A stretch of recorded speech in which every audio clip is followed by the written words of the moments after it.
Hello and welcome to the CIVIVI channel. Wait, that can't be right. Let's try that again.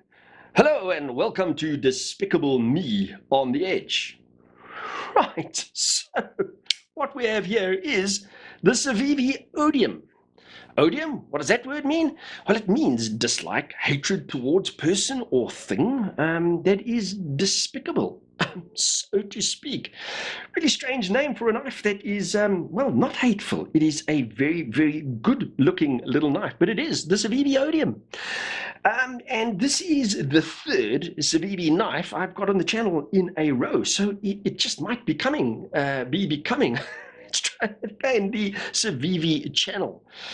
Right, so this collaboration between CIVIVI and Ferrum Forge Knife Works, a little bit about that company. So out of San Diego, USA, Elliot and Chris Williamson. So apparently Elliot began making knives in his garage. Sounds familiar. So many knife makers do start that way, but that around 2009, and founded Ferrum Forge in 2010 and has been making folding knives since about 2012. And then apparently he and Chris moved into their first real shop in 2013 and have been making great knives ever since. Right, guys, so with that little bit of a background, I'm going to be doing the usual materials, dimensions, and weight, and then dive into design and attributes of this very good-looking little knife. So we've got a blade steel of D2, and that might be the only thing that people don't like on this knife, depending on how you use your knives, how you feel about that blade steel, and I suppose the weather conditions or moisture conditions in your area. We've got scales that are G10. And then the rest of the stuff, pretty much most of the hardware, all stainless steel. We've got stainless steel pocket clip, stainless steel pivot screw, stainless steel liners. We have a G10 backspacer, and then we've got a pivot that runs on ceramic, caged ceramic ball bearings, to be precise. Right, now dimensions and weight, let's fly through those. So we've got a blade length of 157.2 millimeters, and that's 6.19 inches. We've got a blade thickness of 3 millimeters, and that's 0.12 inches. Handle thickness 11 millimeters, and that's 0.43 inches. Closed length of the knife is, let's try again, closed length of the knife is 90 millimeters, 3.54 inches. Overall length of the knife is 157.2 millimeters, and that's 6.19 inches. And then weight, and as per usual, I've got the stated weights from CIVIVI, but let me get this increasingly dirty and dusty scale on screen. Crank that up and just check those weights. Right, I'm on grams, so let's have a look-see at that. I've got 70 grams. They got 70.8 grams. That's pretty close. And then let's check what that looks like in ounces. 2.5 ounces. They stayed at 2.5 ounces. Bang on. Right, now get into design and attributes of the knife. Let's get that open. So we've got a very classic drop point blade, flat grind with a stonewash finish, a very, very fine stonewash finish. In fact, it almost looks like it's been bead blasted. You really have to get kind of close to see that that is stonewash finish, but very, very neat finish on the knife. And speaking about neatness, a very, very neat edge on this knife, as one expects from CIVIVI. I've mentioned that before, and so very uniform, neat, and sharp out of the box. Very big front finger choil, come sharpening choil, and I'll show that in hand a little bit later. And we've got this tiny little ricasso running up just next to the handle, and then that opens up behind this very big thumb hole, and I'll speak about deployment a little bit later on as well. But if you look closely at the finish on that thumb hole, we've got a very, very tidy beveled edge, and that beveled edge is exactly the same as the beveled edge that you get on the spine of the blade as well. Incredibly neatly done. And then a little bit of jimping on the spine of the blade as well, a nice purchase place and resting place for your thumb, especially when you choke up on the blade, which I'll show a little bit later. What else on the blade? So we've got the little flipper tab sticking out there, and that's this knife. Let me just stop there for a second. Really does look like a typical Ferrum Forge type design, and apparently this knife is based on their Archbishop knife. The one difference I can see between this and their custom knives is the shape of that flipper tab. So the flipper tab on their knives, it tends to be, from what I can see, more of a sort of shark fin shape than this. A little bit of jimping on that flipper tab though as well to make it easier to deploy the knife. And then what else? What I did want to show there is the Ferrum Forge logo, very neatly done. Hopefully the camera is picking that up. Trying to get a nice little angle so you can see it. But we've got, just where my finger is, the Ferrum Forge logo etched onto the blade. General shape of the blade, I did mention it does kind of look like a typical Ferrum Forge type knife, and very tidy, neat, uncluttered, and very well balanced shape. Quite a classic shape to the knife overall, and sort of a roundedness, can I call it that, on the knife, and certainly on the handle. So the handle, the scale, very rounded and very, very smooth, but also very, very neatly finished off. Again, as one does expect from CIVIVI. I've mentioned this so many times before. CIVIVI, the budget brand of WE, but they don't compromise on fit and finish. The CIVIVI knives fit and finish every bit as good as a WE knife. The compromise typically comes in the materials and blade steels, that sort of thing. Right, let's get the knife in hand. So it is a small knife. So my medium-sized hands, I've mentioned in other reviews, I wear a large glove, but you can see if I get back completely on the handle, I just get my forefingers. In fact, my little finger is starting to fall off the back of the handle. So bigger hands, you certainly will be. But choke up on the knife, and I spoke about that front, that generous front finger choil, nice and comfortable to choke up on this knife. You can see I then get very, very comfortably onto the knife, and very grippy jimping on the blade. So that does feel very good in hand. Good ergos, no hot spots. And that's also to do, obviously, with that roundedness of the handle and that smooth finish to the handle. So it is smooth and slick, but with that jimping, you do get good purchase and good grip on the knife.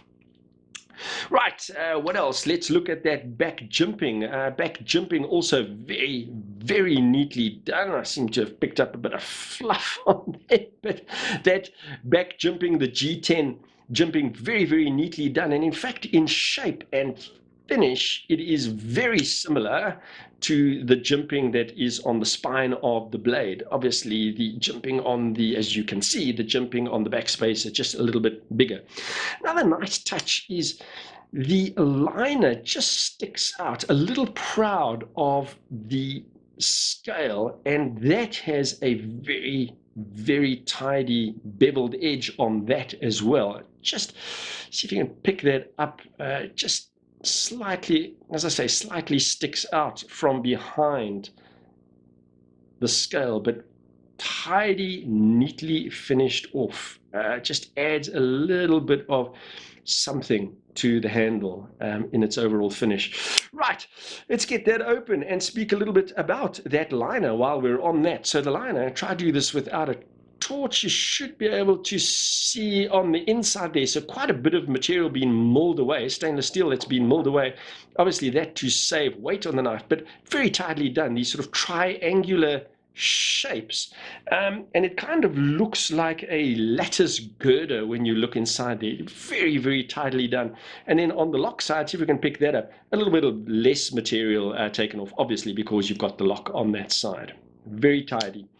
And then liner lock I mentioned, so standard liner lock, nothing out of the ordinary there. We've got a little bit of jimping for you to get some purchase when you are unlocking the knife, but standard fare.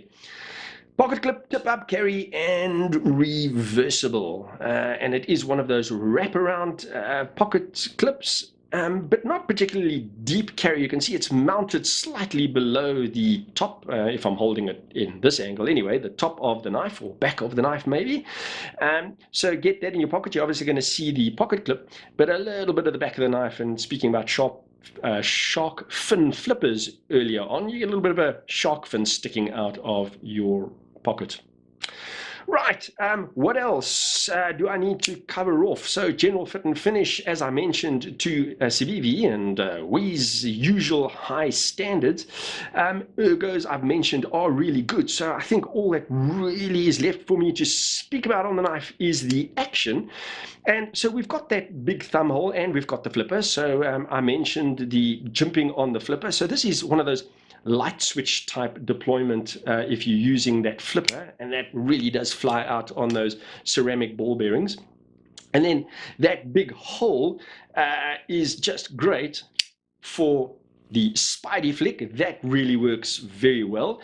And then you can, and let me see if I can get this right under the camera, you can, if you get your thumb in there and a little bit of wrist action there, but you can thumb flick the blade out as well. So a little bit of a fidget toy. You've got the 3 ways to deploy the knife, but it really does fly out, and that action really is good.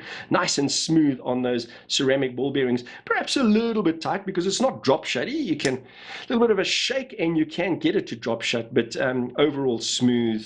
And yeah, like I say, it has that fidget factor with those 3 ways of opening the blade. Right, guys, before I carry on, let me do this before I do forget, and that is just give my gratitude to Blades and Triggers once again. So here we have again a knife that's been supplied by Blades and Triggers to me to look over for a few days and share my opinions then with you. So check this knife and other CIVIVI knives and other WE knives and other brands of knives and other goodies on their website, BNT Online. Right, and then I think before I wrap up, I think I've gone through everything that I do need to. The only other thing that I do need to do is size comparison. So I brought a few other smallish knives to give you a sense of scale. So the first one I've got out is the Kaiser Sheepdog, and this is the mini Sheepdog. You can see those are very, very similarly sized knives, give you a sense of that.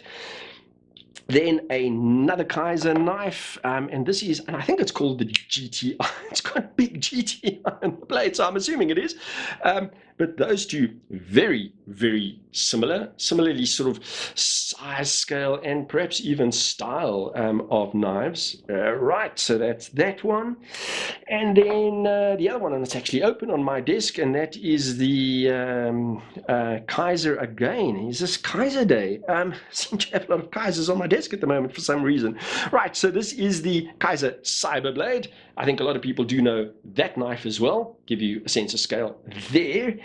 And then this knife still on my desk as well, and again it's a Kaiser, and this is the Kaiser Apis. I always mention this and always bring this out when I'm comparing it to a gentleman's folder, and here again I think styling wise maybe not a typical gentleman's folder, but certainly from a size perspective I guess this the Odium qualifies as a gentleman type folder. Right, bit of scale on that. And then the knife that was AWOL for a little while that I found again, and this is, I think, a knife that a lot of people do know, and this is the Spyderco, what is it? The PM3, the small one. Right, give you some scale there. And then the last one I'm going to bring on, and can I resist saying it? I have to say it. I always bring it on because it's a knife that's been out for so long, and I think a lot of people will at least know or understand the size of that. So just to give you a bit of perspective on that, and that is the Benchmade Mini Barrage. Right. Guys, and right, I think that's it. Just summarize a little bit on this knife. Another great product from CIVIVI. You just cannot fault, certainly you can't fault their fit and finish on their knives. And this, as I said, is a budget knife. So a great choice if you're looking for a budget EDC, even if it's not a budget EDC you're looking for. A really nice, discreet size knife, good ergos, fits well in hand. I think a knife that even lends itself to some hard use. There is so much to recommend this knife on. Check it out. Did I mention the other variations of the knife? I didn't. So there are a few options available on this knife. So let me just speak about that. Almost forgot about that. So You do get this knife with a number of G10 colors. So this they described as gray. I think good description. You also get it in a natural G10, same blade finish. Black G10, also same blade. Blue G10, then also an orange G10 version, and those also have the same blade finish. Then you get a black G10 with a black stonewashed blade, and then you get one that is very different to the others, and that is wooden scales with a hand-rubbed Damascus blade. Right, well, almost forgot about that. And I think that is all I needed to go through on the knife. I think that covers off everything that I needed to. So I suppose all that's really left for me to do is once again thank you for joining me. Really do appreciate it. And as I always do say, would equally appreciate it if you would hit that subscribe button if you haven't yet, and the bell notification so that you can be notified every time I release a new video, because as I always do say, I would love you to join me more often. And other than that, you go well and God bless.